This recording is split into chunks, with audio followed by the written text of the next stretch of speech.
तो फिर हेलो भी, उम्मीद करता हूँ कि बढ़िया ही होंगे। तो बिना इस बकचोदी के चालू करते हैं। तो एक्चुअली यार तारीख है 27 जनवरी, ट्यूसडे, पहला महीना और 2026। ठीक है। तो सबसे पहले बताते हैं मैंने कौन सी ट्रेड ली और मेरा लॉस हुआ या नहीं हुआ। पहली बात, मेरा लॉस हुआ है। दूसरी बात, लंदन सेशन में ट्रेड ली, न्यूयॉर्क में मैंने ट्रेड नहीं ली। लॉस हुआ ऑलमोस्ट $40 का। क्यों हुआ? गलती बताता हूँ।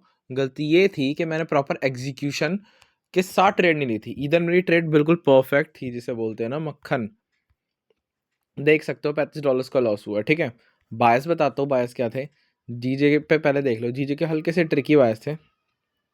ओह शिट, तुम देख ही सकते हो भाई, अच्छा ही हुआ मैंने। तो एक्चुअली इसमें क्या सिचुएशन थी, जीजे में मैं हल्का सा मतलब इतना कॉन्शियस नहीं था ट्रेड करने के लिए, ऑलरेडी इतना फक फॉल हो गया था। मेनली अपसाइड की तरफ रिट्रेस मारी इसलिए रहा था कि ये गैप फिल कर सके। ठीक है। अब भाई इतनी सारी लोअर से लिक्विडिटी है, यहाँ पे स्टैक हो गई थी। मेरे को डेफिनेटली पता था ये कुछ ना कुछ तो करेगा, या तो ऐसे करके ऐसे जाएगा या फिर डिपेंड करता है मार्केट पे।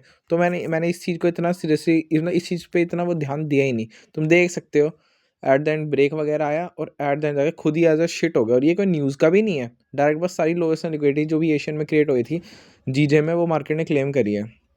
पर बात आती है कोई सेटअप, भाई नोप, कोई भी सेटअप नहीं, कुछ भी नहीं। मैं इसमें इधर इसलिए जीजे में आजकल डैम कॉन्फिडेंट हो नहीं पा रहा है। ठीक है। बात आती है गोल्ड में, जहाँ पे एक्चुअली मैंने ट्रेड ली थी।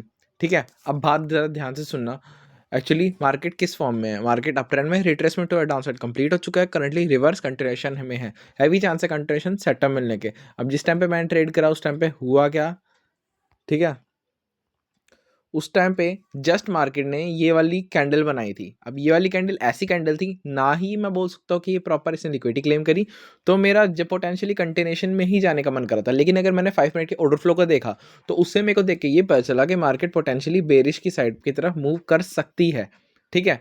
इधर मैं बोलूँगा स्टिल प्रॉपर मैं ये डाउन साइड की तरफ में मूव नहीं कर रही थी। ये ज़्यादा से ज़्यादा मेरे लिए बस एक रिट्रेस था, लेकिन इसने इतनी सारी लिक्विडिटी क्लेम कर ली। और डेफिनेटली अब इतनी सारी लिक्विडिटी क्लेम कर ली है तो भाई डेफिनेटली बुलिश ऑर्डर फ्लो का कंटिन्यूएशन ही होगा, जहाँ तक है मेरे हिसाब से। लेकिन ये हल्का सा ट्रिकी मामला था। मतलब 50-50 तो चांस ही बोल सकते हैं, 50-70 बोल सकता हूँ, क्योंकि अगर इसने मूव अप मूव डाउन एक हाई बनाया तो हैवी चांस है। अब देखो प्योर ऑर्डर फ्लो के बेसिस पे हो रहा है ना, लिक्विडिटी के बेसिस पे हाई तो बनाए नहीं, या फिर रिवर्स रिट्रेसमेंट जाए।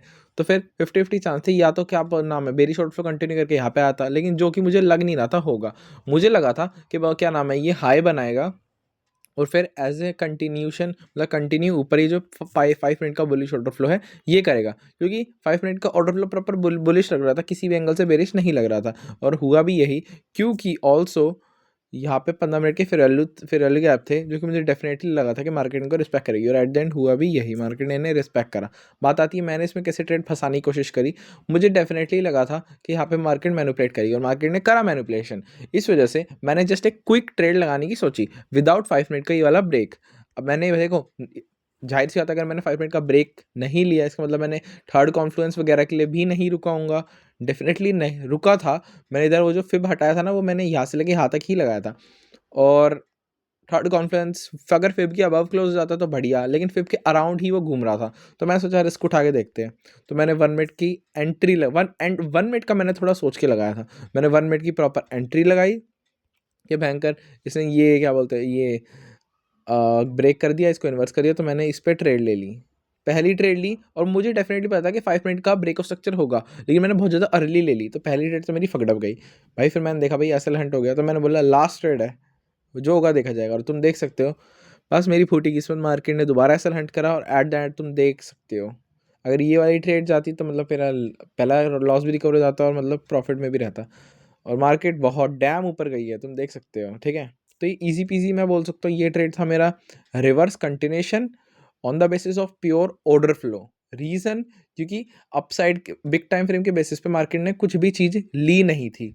On the basis of pure order flow के बेसिस पे मैंने ट्रेड लिया, लेकिन एग्जीक्यूशन में बहुत मैं फगड़प रहा, ये मैं ज़रूर बोलूँगा। एग्जीक्यूशन में अगर ढंग से करता तो ज़्यादा बेटर रहता है। ठीक है। उसके अलावा तो बस यार ये ट्रेड मेरे को बढ़िया लगी, उसके अलावा तो मुझे कोई डाउटफुल लगा नहीं। बस आज यार यही गलती थी यार आज की, ज़्यादा से ज़्यादा इससे ज़्यादा मैं कुछ बोलूँगा नहीं। वैसे भी ऑलरेडी मैंने बैठा था हूँ न्यूयॉर्क सेशन में, लेकिन अब मैं जल्दी, अब मैं हट ही जाऊँगा, 7 तो बज गए ना। तुम्हें फिर स्टिल न्यूयॉर्क का हाल दिखाया तो एक्चुअली है कैसा। मार्केट ऑलरेडी लंदन सेशन में जीयू में लिक्विडिटी ले ली थी और बिल्कुल रिवर्स कंट्रेशन टू द अपसाइड। अब मे बी डाउन साइड की तरफ आएगी, मे बी फिर अलग आपको फिल करेगी, या फिर थोड़ा बहुत डाउन साइड आके लोएस्ट लिक्विडिटी लेके दोबारा रैली। जीयू के तो ये चांसेस लग रहे हैं। बात रही गोल्ड की, गोल्ड का अच्छा प्राइक्शन है कसम से, क्योंकि गोल्ड में जो सिनेरियो लंदन की वजह से हुआ था ना, तो यहाँ पे हल्का सा मैनिपुलेशन और लिक्विडिटी बन गई। मार्केट ने क्या करा, इस लिक्विडिटी को ग्रैब करा और रिवर्स कंटिन्यूशन धीरे धीरे जा रही है। और मैं ये जरूर बोलूँगा रिवर्स कंटिन्यूशन जा रही है, मैं कंटिन्यूशन ट्रेड जरूर ले सकता हूँ। रीज़न तुम देख सकते हो, बहुत प्यारा प्राइक्शन है। जस्ट ब्रेक ऑर्डर फ्लो का रिस्पेक्ट बुलिश की साइड में by respecting order block. Plus में 79 के मैंने चेक करा, यहाँ से लेके आओ, यहाँ अबव क्लोज हुआ। प्लस में अभी जस्ट हाल ही में ये फेयरवैल्यू गैप का भी रिस्पेक्ट दिया है। लेकिन ये जो इतना बायर्स और सेलर्स पुश कर रहे हैं ना प्राइस को, ये थोड़ा दिक्कत दे सकता है मेरे जैसे बंदों को। क्योंकि मैं क्या भाई, जस्ट एसएल मैं थोड़ा छोटा रखना पसंद करता हूँ, इतना बड़ा यार अफोर्ड ही नहीं कर सकता एसएल रखना। इस वजह से मेरे जैसे भाई दिक्कत रहेगा। मैं सोच रहा था कि इस कैंडल पे एंट्री ले लूँ, जब इतनी बड़ी सी बनी, यहाँ कहीं लेता, यहाँ कहीं एसएल होता, यहाँ कहीं टीपी होता, या फिर यहाँ कहीं ये लॉस वगैरह तो रिकवर करना। लेकिन तुम देख सकते हो मार्केट ये मेरे सबसे बहुत मैनिपुलेट करने के बाद ऊपर जाएगी, रिवर्स कंट्रेशन देगी। लाए तो नहीं करूँगा, लेकिन अच्छा प्राइक्शन है इसका लिटरली, बस एग्जीक्यूशन हमेशा की तरह देखना पड़ेगा। अच्छा, अब बात आती है न्यूयॉर्क की। भाई मुझे नहीं पता, बहुत टाइम हो गया भाई न्यूयॉर्क में इंडेक्स करे हुए। बेसिकली 7 बज रहे, 1 घंटा स्टिल है मार्केट खुलने में। मेरे हिसाब से अब ये क्या कर सकता है, लिक्विडिटीज ने वो वाली, मैं तुम देख सकते हो ये वाले हाइज ले चुकी है मार्केट ऑलरेडी, ठीक है, स्टिल अप ट्रेंड में ही है। मे बी ये लोज ग्रैब करेंगे।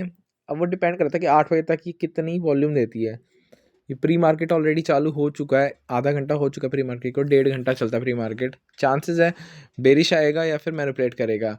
मेरे हिसाब से छूटते ही यहाँ कहीं रहेगा, देखो ये यहाँ कहीं रहेगा, धीरे धीरे आ जाएगा 1 घंटे में। और छूटते ही या तो लिक्विडिटी लेगा या फिर 4 आवर का फिर लेगा, तब रोटेशन टू द अपसाइड। मेरे हिसाब से ये होगा भाई ओवरऑल। और एसएमटी वगैरह का हिसाब, ओ बैस की डाटा एसएमटी है भाई, एसएमटी है। देखो ये वाले यहाँ से लेके यहाँ तक अर्ली एसएमटी, बहुत प्री मैच्योर एसएमटी। मैं बता रहा हूँ ये वाले यहाँ से लेके यहाँ तक। अब होगा क्या, ध्यान से सुनना। लीडिंग है हमारा नैस्डैक, डेफिनेटली ये इस गैप को इतना तो फिल करेगा। और सॉरी, एसएनपी था लीडिंग और नैस्डैक है हमारा नैस्डैक है हमारा लीडिंग, ठीक है। सॉरी, ईएस हमारा लीडिंग और नैस्डैक हमारा लैगिंग। तो हैवी चांस है बस लिक्विडिटी या फिर अलग आपको टच करे, और बजाय ईएस वो प्रॉपर ग्रैब बिल्कुल सक करेगा भयंकर फिर अलग आप, और तब back rotation to the upside. Definitely 5 minute के एंट्री का वेट करना मेरी तरह भयंकर। आज के जैसे मैं लंदन सेशन बेवकूफ़ी कर दी प्रॉपर एग्जीक्यूशन के साथ ना जाके। आई नो भाई वो चीज़ होनी थी, लेकिन वो चीज़ अगर वैलिड से होती तो डेफिनेटली प्रॉफिट निकलता। लेकिन वैलिड से मैं प्रॉपर नहीं ले पाई, इस वजह से तो मेरा असल हंट हुआ। That's the fucking matter. तो बस यार एग्जीक्यूशन पे स्टिल थोड़ा पेशेंस रहो यार, थोड़ा डिसिप्लिन रहो, थोड़ा चिल रहो। बात करें ओवरऑल की तो भाई ठीक है, थोड़ा इन्फ्लुएंशियल पे दोबारा फोकस करने लग गया मैं। इंस्टा पे भी अगर भाई तुमने वीडियो देखी तो फक यू भाई, वीडियो देखो यार जाके मेरी भाई, दूसरों की नहीं मेरी यार। व्यूज़ दो भाई, सपोर्ट करो भैंस की, ठीक है। तो हाँ भाई फ़िलहाल तो इतना ही, काम तो ठीक ही ठाक कर रहा हूँ आज, प्लस में इन्फ्लुएंशियल पे भी बढ़िया ध्यान दे रहा हूँ, ठीक है फ़िलहाल तो। ठीक है भाई, फिर फ़िलहाल के लिए पीस। कोई गलती हो तो बताया ना, या मुझे कोई मिस्टेक लगी तो मैं बता दूंगा। आज की मिस्टेक बस यही थी, execution. Be patient, be discipline, piece.